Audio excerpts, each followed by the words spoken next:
मैं यहां पर चंद बातें अर्ज करना चाहता हूं। बुजुर्गों,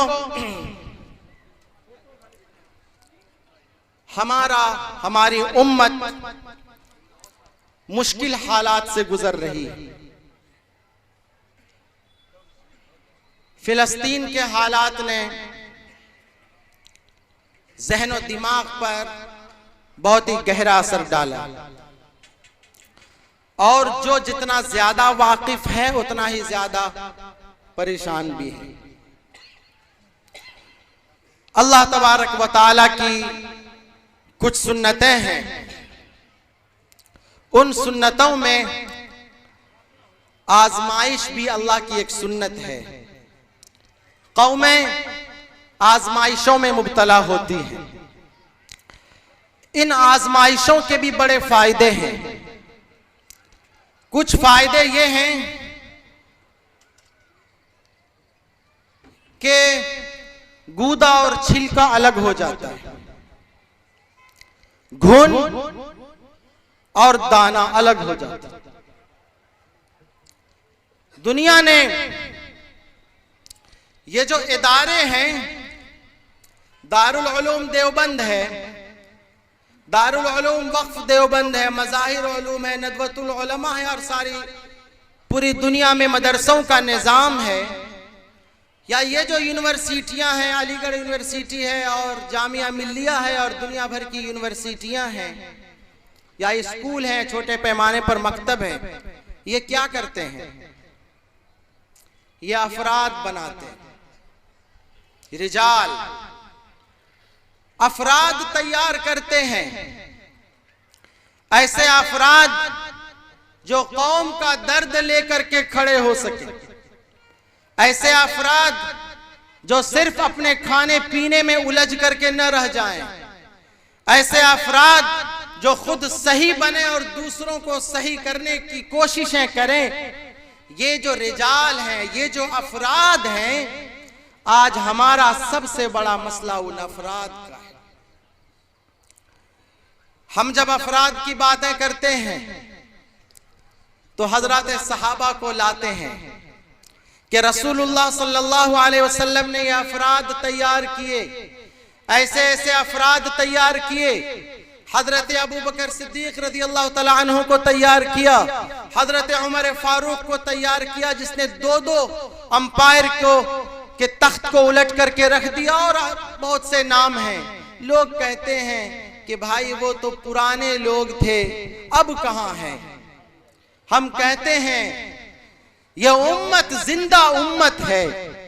रसूलुल्लाह सल्लल्लाहु अलैहि वसल्लम ने इरशाद फरमाया, उम्मती मसल उम्मती कल मतर ला युद्रा अव्वलुहु खैरुन अम आखिरु, कि मेरी उम्मत की मिसाल बारिश की तरह है कि बारिश का पहला हिस्सा ज्यादा मुबारक है या आखिरी हिस्सा ज्यादा मुबारक है, किसी को नहीं मालूम। यानी हर हिस्सा मुबारक हो सकता है। फिलिस्तीन में जब बात होती है रिजाल की, तो हम कहते हैं देखना हो सहाबा को तो फिलिस्तीन को देखो। वहां के लोगों ने सिर्फ मदरसे में नहीं पढ़ा, स्कूलों में भी पढ़ा। वहां की खवातीन ने दोनों तालीम हासिल की, बच्चों ने दोनों तरह की तालीम हासिल की। वो आज हमें सिखा रहे हैं कि दीन पर अमल किसको कहते हैं।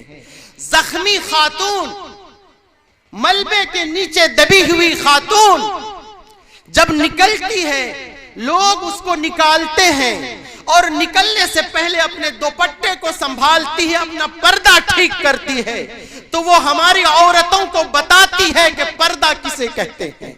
वो हमारी औरतों को बताती है कि दीन पर अमल किसे कहते हैं। बच्चा जब मलबे के अंदर से निकलता है, सिसकियां ले रहा होता है और उंगली उठा करके अशहदु अल्ला इलाहा इल्लल्लाह पढ़ता है, तो हमें तालीम देता है कि इस्लाम क्या चीज है और ईमान की कुव्वत क्या चीज है। जब लोग हॉस्पिटलों में जाते हैं, बच्चों को रख करके आते हैं और उन्हें खबर दी जाती है कि तुम्हारा सारा खानदान इंतकाल कर गया, और वो खुशी में मिठाई बांटने लगता है कि अल्लाह ताला ने हमारे बच्चों को, खानदान वालों को शहादत का मकाम अता फरमाया है। तो हजरत सहाबा की याद ताजा होती है। एक सहाबी थे अम्र इब्न जमूह, लंगड़े थे। वो चाहते थे कि मैं जंग में शरीक हूं। उनके बेटों ने कहा हजरत ये तो लंगड़े हैं, इन पर जिहाद फर्ज भी नहीं है। कुरान में है कि नहीं, लैसा अलल आमा हरज वला अलल अहरज हरज वला अलल मरीज हरज, कि लंगड़े वगैरह, मरीज, अंधे, इन पर नहीं है। मगर उनकी ख्वाहिश थी कि हम जाएं। रसूलुल्लाह सल्लल्लाहु अलैहि वसल्लम ने उनकी ख्वाहिश को देख करके कहा कि ठीक है, अरे ये शहादत का मकाम चाहता है, जाने दो। वो दुआ करते हैं, अल्लाह मुझे मकाम शहादत अता फरमाइए, मुझे घर वालों की तरफ महरूम न लौटाइए। वो गए और शहीद हो गए। वो जज्बा है सहाबी का, और ये जज्बा है आज फिलिस्तीन में बसे हुए मुसलमानों का। ये रिजाल है, इस रिजाल की कमी है। इस वाक़ये ने उम्मत के दोनों तबकों को वाज़ेह कर दिया। मुनाफिकीन का टोला, बिलाद अरबिया में मुनाफिकीन की वो जमात जो उम्मत मुस्लिमा के सरों पर हुकूमत कर रही है, उसका निफाक जाहिर हुआ। उसने साबित कर दिया कि हम किस टोले के साथ हैं। और उम्मत के दर्दमंद हजरात, जाहिल हो या आलिम हो या दानिश्वरान हो, उनके जज्बे ने साबित कर दिया कि हम किधर हैं। लोगों, फितने का दौर शुरू हो चुका है। हदीस में आया है कि फितने बढ़ेंगे और सारी दुनिया को अपनी चपेट में ले लेंगे। जो फितना आज खड़ा हुआ है वो सिर्फ फिलिस्तीन तक नहीं बाकी रहेगा। मसला एक जमीन का नहीं है, मसला एक मिशन का है। मसला दुनिया को कंट्रोल करने का है। मसला दुनिया पर अपनी नापाक तहजीब को मुसल्लत करने का है। वो फितना, उस फितने का बिगुल बजा दिया गया है, उस फितने का सायरन बजा दिया गया है। आखिर कोई तो बात होगी कि वो इस्राइल जो हर तरह के जंगी आलात से लेस है, और वो हमारे मुजाहिदीन जो जाहिर है कि बहुत हद तक निहत्थे और कमजोर है, क्या वजह है कि उसको बचाने के लिए 7 अक्टूबर को ये हम मुजाहिदीन आगे बढ़ करके हमला करते हैं, और सारा यूरोप एक साथ उनके साथ खड़ा हो जाता है। असलहे पर असलहे और जहाजों पर जहाज, और सारी चीजें उनके साथ खड़ी हो जा रही है। ये यहाँ रुकने वाली नहीं है, और ये आगे बढ़ेगी और दुनिया उसकी चपेट में आएगी।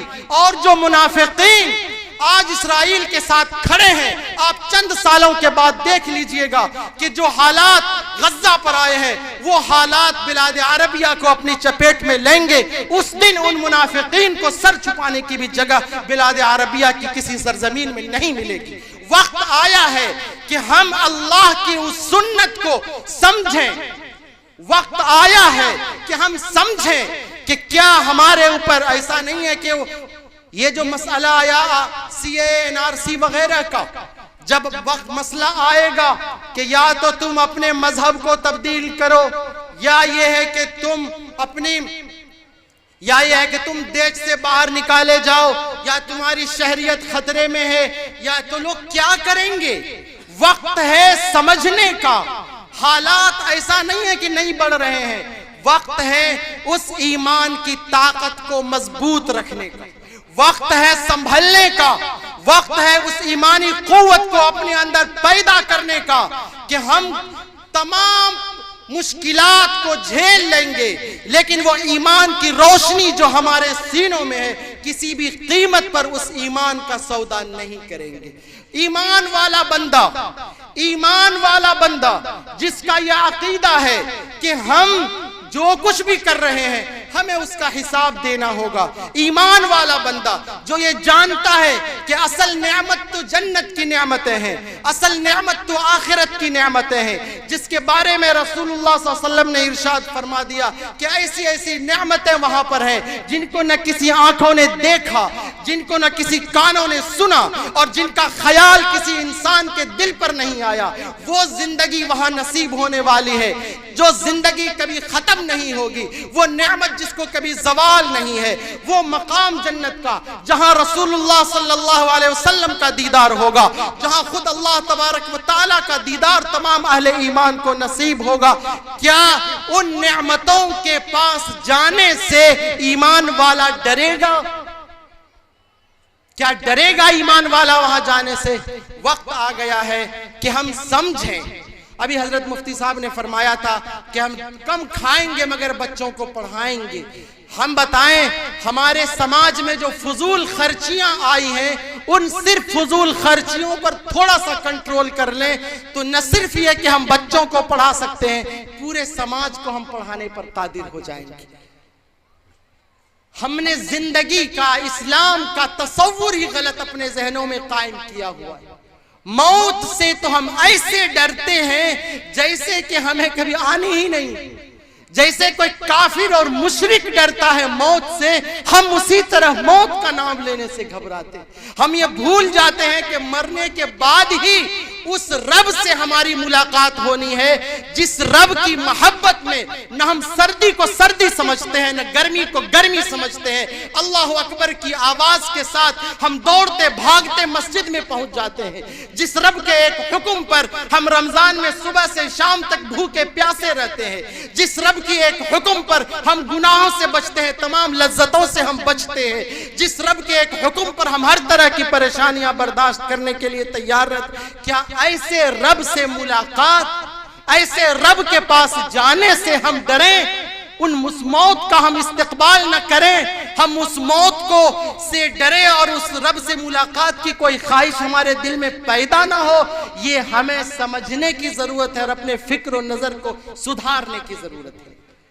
मौजू है तालीम और माश।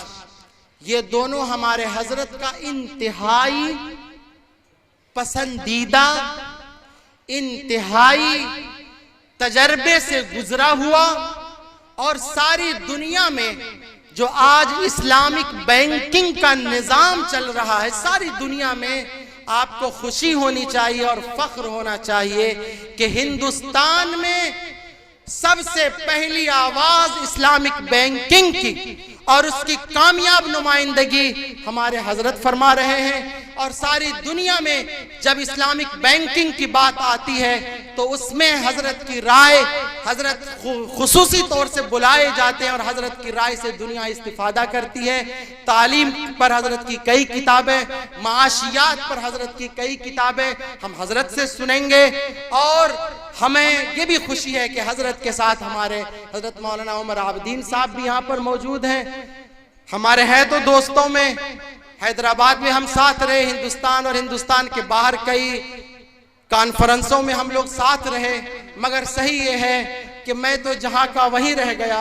मगर हमारे हजरत मौलाना उमर आबदीन साहब, अल्लाह ताला इनके फैजान को आम फरमाए, बखुदा नौजवान हल्का जो है, जो तहरीकियत और अल्लाह ताला ने जो उम्मत का दर्द और उसको सलीके से चलाने और निभाने का जो मलका अल्लाह ताला ने हमारे मौलाना उमर आबदीन साहब को अता फरमाया है, वो नायाब है, कमियाब नहीं, नायाब है। दुनिया भर की मुख्तलिफ तंजीमों और मुख्तलिफ अहम शख्सियात से इस्तिफादा करने के बाद और हजरत वाला की सरपरस्ती ने इन्हें कुंदन बनाया है। मैंने तो आज कोई बात नहीं की, हजरत की मौजूदगी में बोलना, हजरत का हुक्म था कि तुम्हें बोलना है, हजरत की मौजूदगी में बोलना खुद एक मुश्किल काम था मेरे लिए।